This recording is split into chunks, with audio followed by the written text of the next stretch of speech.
1918 vasario 16 tauta pasirinko Lietuvos Respublikos kelią.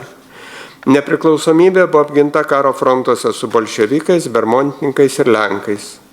Iš karo nuniokotos teritorijos Lietuva kilo nepriklausoma besivystančia europinė valstybė. Reikėjo sukurti valstybinės institucijas, paruošti valdininkus, mokytojus, inžinierius, ekonomistus. Buvo įvykdyta žemės reforma, didelių dvarų žemės išdalintos ūkininkams, daugiau kaip 65 000 ūkių gavo žemės.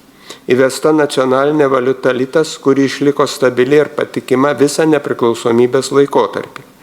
Vystėsi žemės ūkio produktų eksportas, augo maisto pramonė. Atsirado tekstilės įmonės, mechanikos dirbtuvės, statybinių medžiagų fabrikai, buvo plečiami keliai ir geležinkeliai. Be Lietuvos banko susikūrė vietiniai žemės kooperacijos bankai. Vystėsi kultūra, iškilo rašytojai Vincas Krėvė, Vincas Mykolaitis Putinas, Balys Sruoga, Petkevičaitė Bitė, Sofija Kymantaitė Čiurlionienė, Vidūnas ir kiti. Dailėje atsirado tokie vardai kaip Adomas Galdikas, Mstislavas Dobužinskis, Adomas Varnas, Juozas Zikaras, Petras Rimša. Architektūroje lietuviško modernizmo pastatais pasižymėjo Vladimiras Dubeneckis, Vytautas Landsbergis Žemkalnis. Kaunas iš mažaaukštės carinės tvirtovės virto sostinę su moderniais pastatais, karininkų ramove, Lietuvos banko, Prisikėlimo bažnyčia.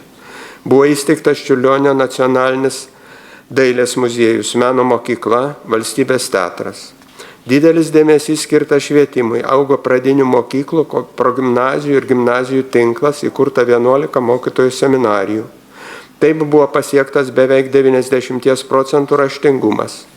Švietimo viršūnė buvo 1922 metais įkurtas Vytauto Didžiojo universitetas, kuris tapo ne tik solidžia aukštąja mokykla, bet ir nacionalinės minties centru. Lietuviai noriai vyko studijuoti į užsienį ir grįžę kūrė savo valstybę. Šalia švietimo suklestėjo spauda. Vyriausybės stengėsi paversti Lietuvą pažangiu europiniu kraštu, o kartu saugojo tautinį identitetą, pirmenybę teikė vietos gamybai, verslams, finansų įstangoms. Nors buvo prarasta sostinė Vilnius, bet buvo atkovota Klaipėda. Visa tai buvo pasiekta Lietuvos žmonių pastangomis ir darbu, be jokios europinės finansinės ar kitų formų paramos. Visa valstybės raida nuo nepriklausomybės paskelbimo leido didžiuotis savo valstybę, pirmąją Lietuvos Respubliką. Taip 1918–40 metų Lietuvos valstybę įvardijo išeivijos istorikas Algirdas Mykolas Budreckis. Toliau negandų metai. Lietuva netekusi Vilniaus, jo atgavimą laikė svarbiausių valstybės uždavinių ir su Lenkija diplomatinių santykių nepalaikė. 1938 metais Lenkija po incidento ties demarkacinę liniją, kai buvo nušautas KOP kareivis, pateikė Lietuvai ultimatumą užmegzti diplomatinius santykius. Po naktinių valstybės gynybos tarybos kartu su vyriausybė ir Seimo posėdžių Lietuva ultimatumą priėmė. Nors Vilnius Lenkijai nebuvo pripažintas konstitucijoje ir toliau išliko Lietuvos sostinė, žlugo svarbiausia Lietuvos politinė linija. Lietuva buvo pirmą kartą parklupdyta. Europoje kėlė galvą agresyvi nacistinė Vokietija. Šalia kitų teritorijų, kur gyveno etniniai vokiečiai, kilo įtampa ir dėl Klaipėdos krašto. 1939 metais per abiejų šalių užsienio reikalų ministrų Joachimo von Ribbentrop ir Juozo Urbšio susitikimą Lietuvai žodžiu buvo pateiktas ultimatumas. Arba Lietuva perduoda Klaipėdos kraštą Vokietijai, arba Wehrmachtas žengia į Lietuvą. Nepajėgdama priešintis, Lietuva pasirašė Klaipėdos krašto perdavimo Vokietijai sutartį. Lietuva buvo antrą kartą parklupdyta. Prasidėjus antrajam pasauliniam karui, Lenkijos valstybė iš dviejų pusių užpulta Vokietijos ir Sovietų sąjungos nustojo egzistuoti. Vilnių užgrobė Raudonoji armija. Tais pat 1939 metais, pasitikint gerais santykiais su sovietais, užsienio reikalų ministras Juozas Urbšys nuvyko į Maskvą tartis dėl Vilniaus grąžinimo Lietuvai. Į tai buvo nedviprasmiškai atsakyta, kad Vilnius būtų perduotas tik pasirašius tarpusavio pagalbos sutartį ir į Lietuvą įvedus 20 000 sovietų kariuomenės. Nematydama kitos išeities ir siekdama atgauti Vilnių, Lietuva kaip Latvija ir Estija su sovietų reikalavimai sutiko. Taip baigėsi pirmoji drama su sovietais dalis. Lietuva prarado savarankiškumą bei neutralitetą ir tapo sovietų protektoratu. 1940 metais įvyko antroji dramos dalis. Po savo surežisuotų tariamų incidentų su dingusiais raudonarmiečiais, Sovietų sąjunga pateikė Lietuvai ultimatumą. Buvo pareikalauta sudaryti sovietams priimtiną vyriausybę, netrukdomai leisti Lietuvą žengti sovietų kariuomeniai, perduoti teismai vidaus reikalų ministrą ir saugumo departamento direktorių. Žodžiu buvo pridėta, kad nepriklausomai nuo Lietuvos vyriausybės atsakymo, maždaug po 10 valandų sovietų kariuomenė žengs į Lietuvą. Nors prezidentas Antanas Smetona prieštaravo, nepritarė tam, vyriausybė kapituliavo ir ultimatumą priėmė. Valia priešintis. 3 ultimatumai palaužė valią priešintis. Vyriausybė pasidavė likimui, visuomenė liko be vadovų, kurie vestų tautą. Tvyrojo rezignacija. Nuo pirmos okupacijos dienos sovietai ne tik griovė Lietuvos valstybę, bet ėmėsi įkalinimo, žudimo, o vėliau ir masinių trėmimų. Ir tai žadino tautą iš rezignacijos. Ėmė bręsti valia priešintis, kūrėsi pogrindinės organizacijos. Lietuva laukė karo kaip išsivadavimo galimybės. Nepriklausomoje Lietuvoje subrendusi karta karininkai, studentai ateitininkai, šauliai rengėsi pasipriešinimui, sukūrė Lietuvos aktyvistų frontą.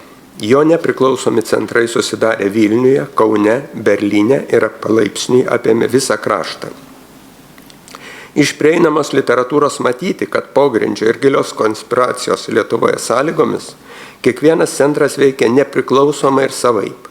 Vilniaus LAV planavo kaip iš Raudonosios armijos atitraukti lietuvius karininkus ir kareivis, juos apginkluoti ir sudaryti kovinės pajėgas tiek sukilimui, tiek būsimos Lietuvos kariuomenės branduoliui. Kauno LAV kūrė tinklą Lietuvoje, kuris galėtų perduoti informaciją ir burtų patriotus pasipriešinimui. Berlyno LAV siekė Lietuvos nepriklausomybės politinio pripažinimo. Ir vienintelis įmanomas tokio tikslo laukas buvo Vokietijos vyriausybė ir karinė vadovybė. Kaip rašo Pilypas Narutis, Lietuvoje pogrindžio organizacija plėtojasi skirtingai nuo Berlyno. Kraštas kovoja pats už save, kraštas yra pagrindas, o tie esantie Berlyne yra pagalbiniai, nes jie yra už Lietuvos ribų. Lietuva nesikišo, kaip jie kūrėsi. 1941 m. birželio 22 dieną prasidėjo karas ir tą pačią dieną LAV pradėjo sukilimą. Birželio 23 dieną buvo paskelbta nepriklausomybės atkūrimo deklaracija, o birželio 24 dieną, tebeidint šūviams, į posėdį susirinko Lietuvos laikinoji vyriausybė. Ji veikia iki rugpjūčio 5 dienos 43 dienas. Nors jos veikla buvo okupacinės vokiečių administracijos ribojama, bet nėra klaida tas 43 dienas vadinti antrąją Lietuvos Respubliką. Kitaip būtų sunku paaiškinti istoriko profesoriaus Edvardo Gudavičiaus tezę.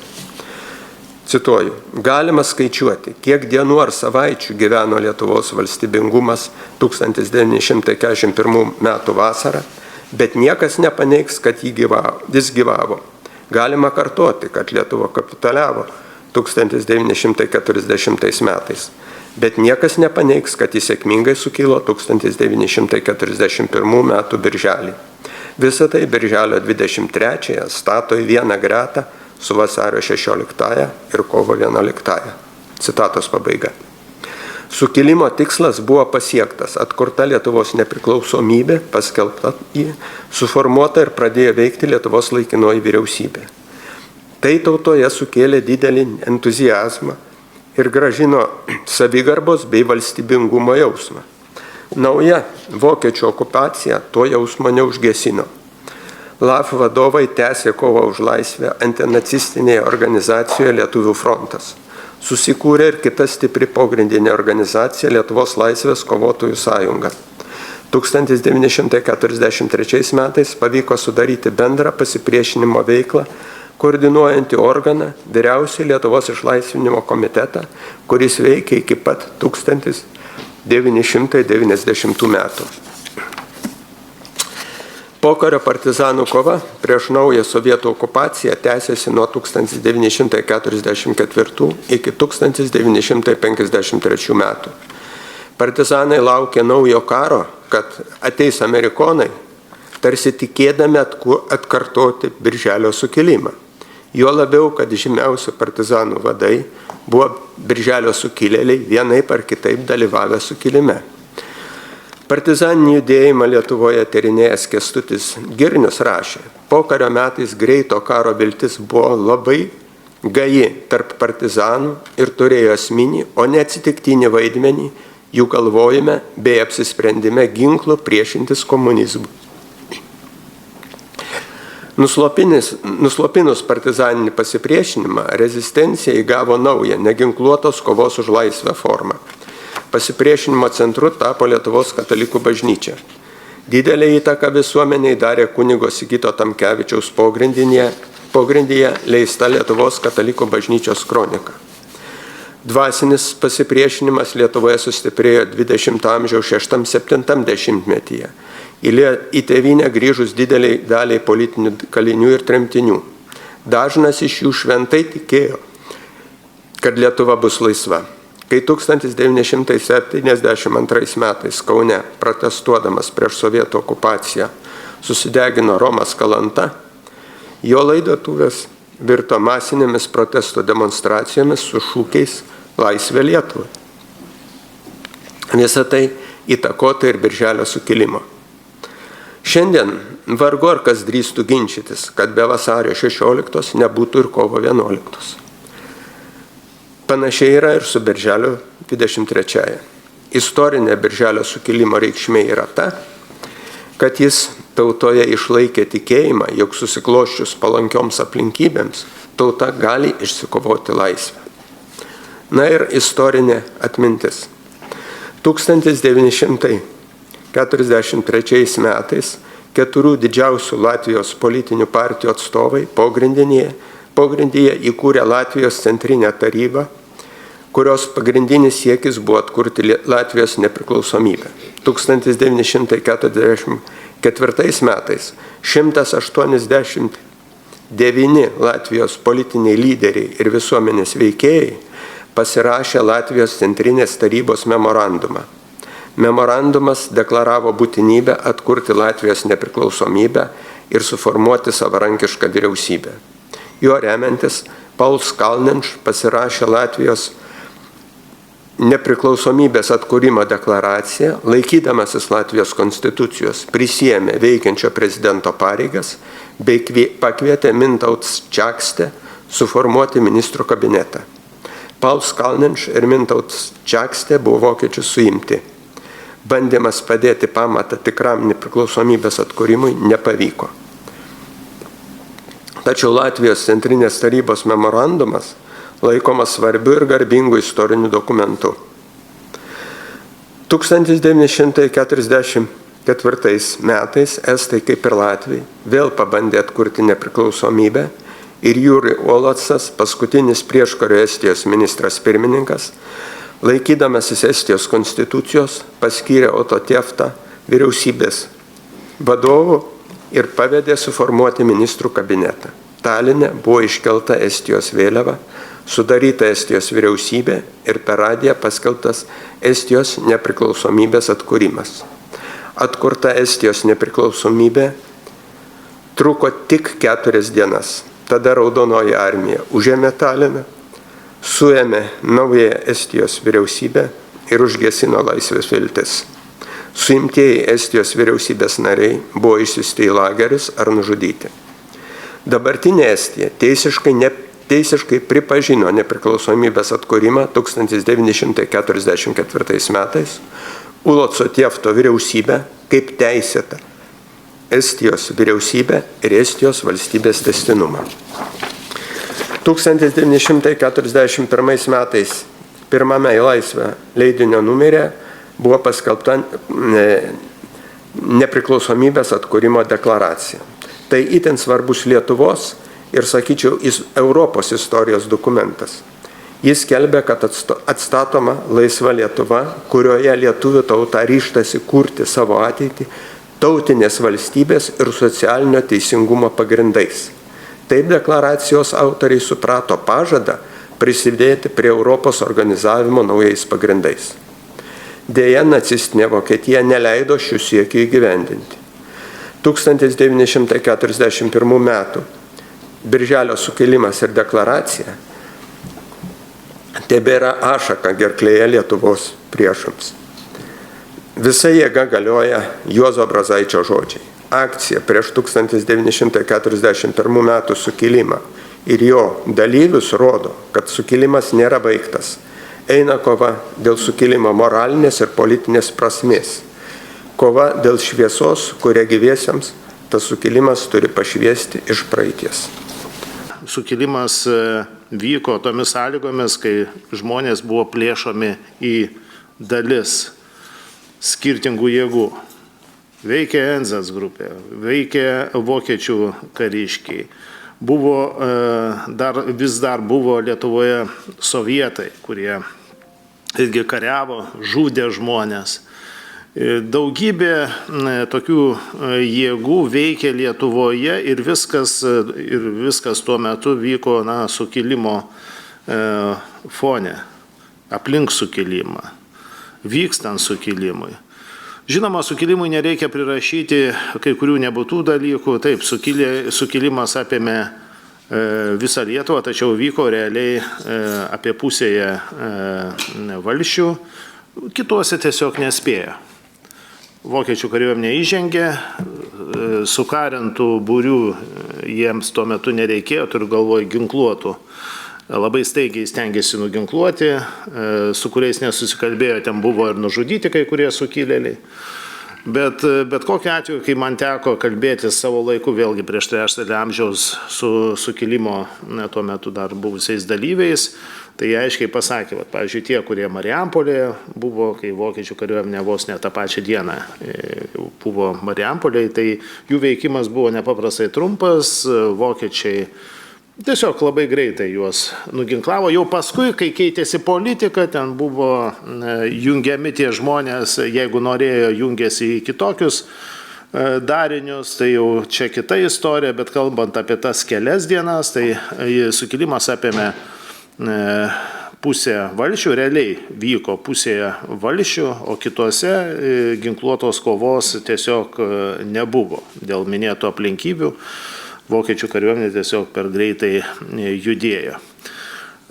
Žinoma, aukų klausimas irgi buvo išnagrinėtas savo laiku. Turiu pasakyti, kad išnagrinėtas taip detaliai, kad žinomos visos pavardės. Tiek žuvusių sukilėlių, tiek nužudytų žmonių, nes tyrimai buvo atliekami ne 90 plus metais, ne 91 ar 3, o 41-42 metais. Mes tos šaltinius savo laiku radom, juos naudojom, ten buvo policijos protokolai, viskas labai detalu. Dėl to, be abejonės, kai kalbam istoriografijoje, atvilnyja tie visokie skaičiai iš 41 metų, kiek žuvo sukilėlių.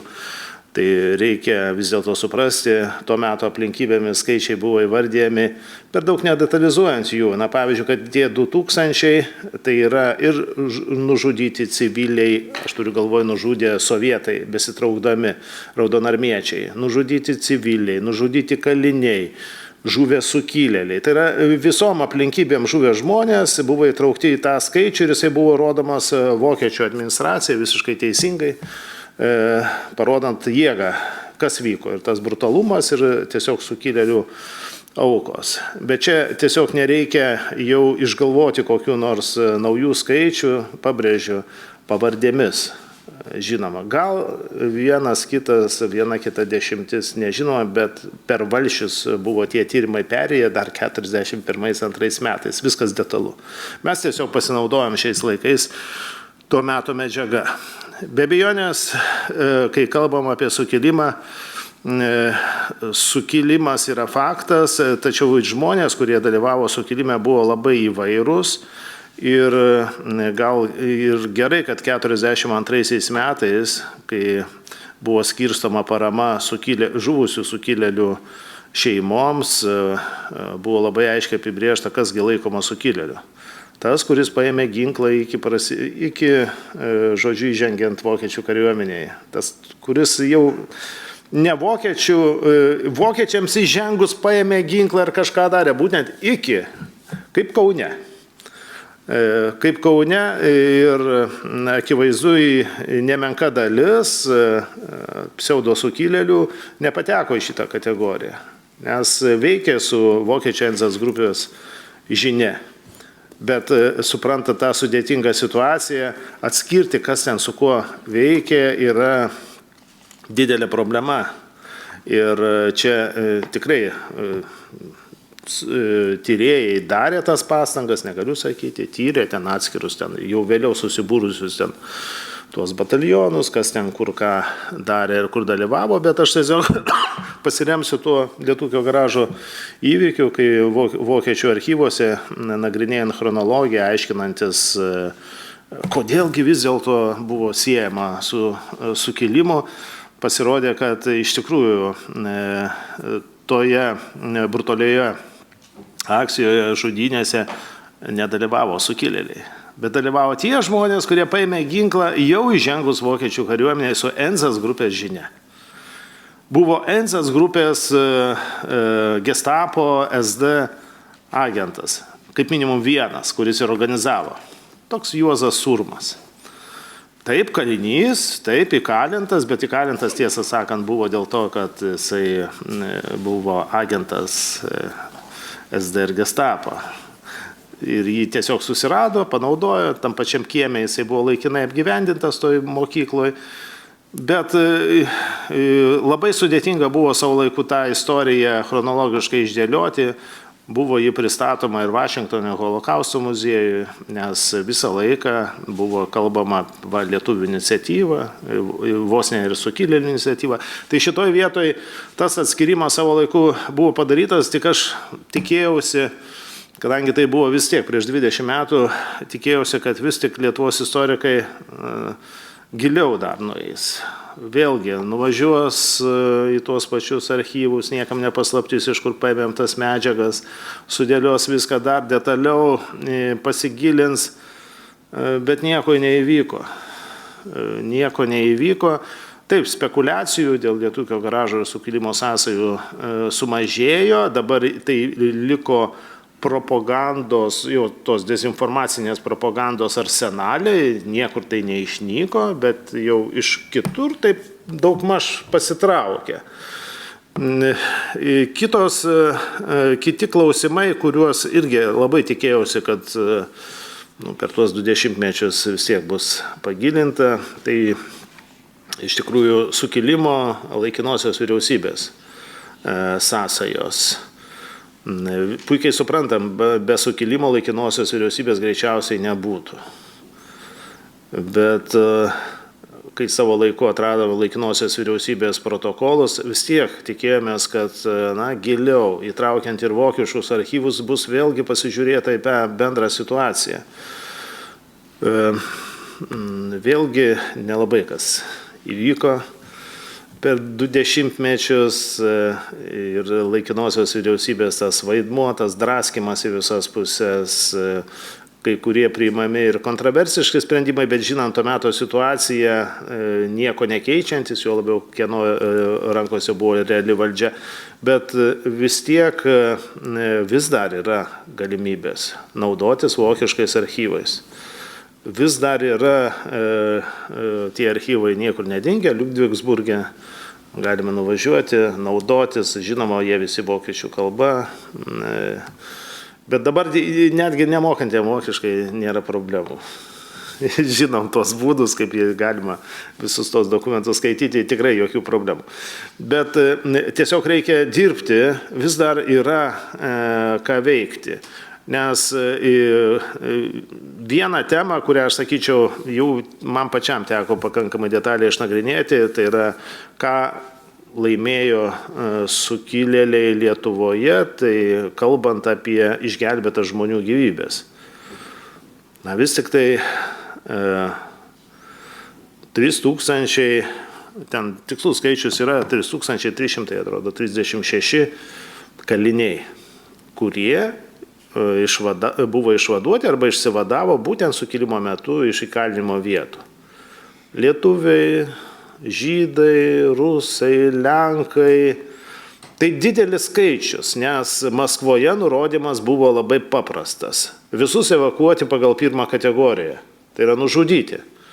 Tas įvyko Lvive, tas įvyko kituose vakarų Ukrainos miestuose, kai kaliniai tiesiog buvo brutaliai žudami, nes ten kaip ir vyko sukilimas, bet, na, sakyčiau, Lietuvoje jisai buvo kur kas energingesnis, greitesnis, pasiekti rezultatai, tačiau žudynės vakarų Ukrainoje buvo dar didesnės. Jos būtų buvusios ir Lietuvoje, tiesiog čia taip jau susiklostė, kad ir sukilimas pats išgelbėjo tuos kelis tūkstančius žmonių. Taip, dalis išgelbėtųjų tapo ir nacių genocido aukomis, tai tie patys žydai ištraukti iš kalėjimų, vėliau atsidūrė getuose, ten jų likimo, tiesą sakant, jų likimą galima atsekti. Ten ne visi žuvę, bet kokiu atveju dalis iš jų išėjo iš kalėjimų būtent sukilėlių data. Tai yra svarbus dalykas, nes vis tik tai sukilimo tikslas ir buvo išvaduoti Lietuvą nuo raudonojo teroro, o raudonojo teroro viena iš išraiškų ir buvo tų žmonių įkalinimas dėl okupantų sugalvotų priežasčių.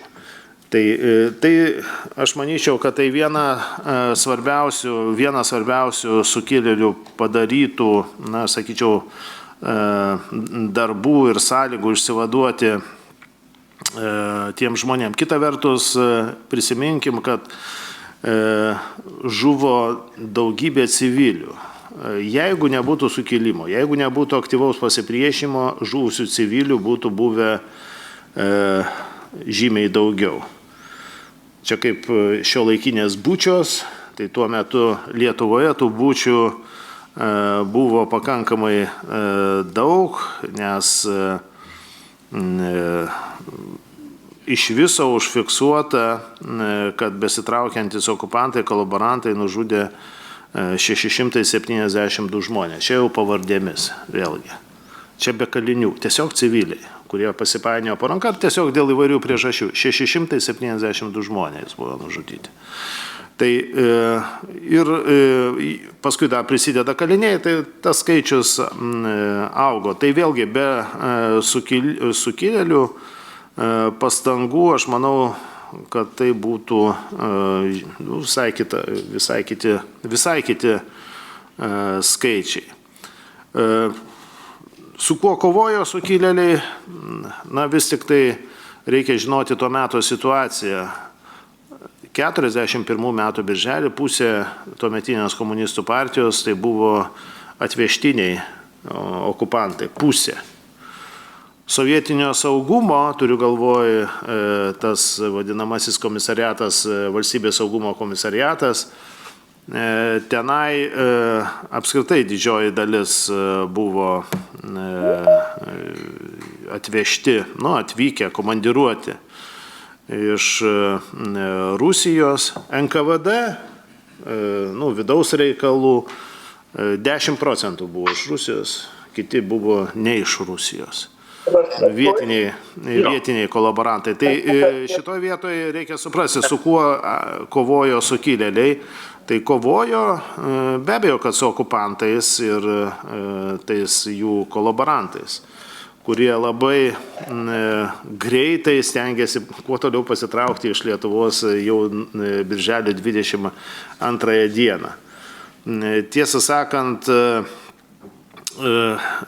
sukilimas, ko gero, taip trukdė tam pasitraukimui, bet kolaborantai, turiu pasakyti, ko gero labiausiai organizuotai traukėsi, sudarė visą atskirą, kaip jie pavadino, pulką, kuris iš Kauno su automobiliais tiesiog rovė jau tą pačią dieną, jie buvo ties Zarasais ir žengė į Latvijos teritoriją. Tai jūs įsivaizduokit, kokiu tempu jie bėgo nuo sukilusios tautos.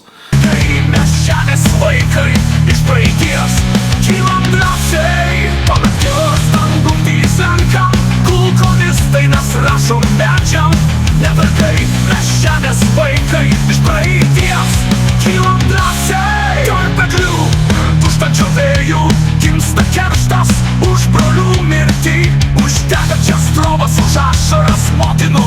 Mes nesitraukiam, einam iki galo, partizanai mes tvirti, ugnis širdinį krauju žemėj. Miškai liudija kovą šią, laisvė mūsų nesvajonė.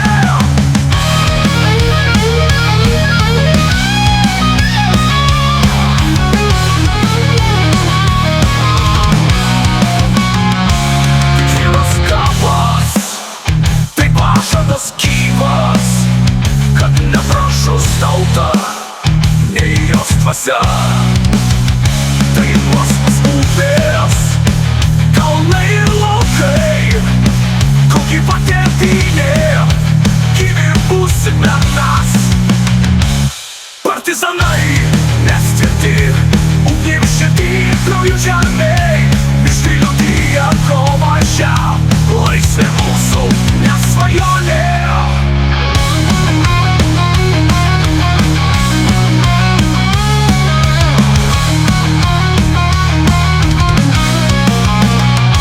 Tik vienas kapas, tai pažadas gyvas, kad nepražus tauta į jos dvasia. Dainos mūsų upės, kalnai ir laukai, kol gyva tėvynė, gyvi būsime mes. Partizanai neskirti, ugnim širdinį krauju žemėj, miškai liudija kovą šią, laisvė mūsų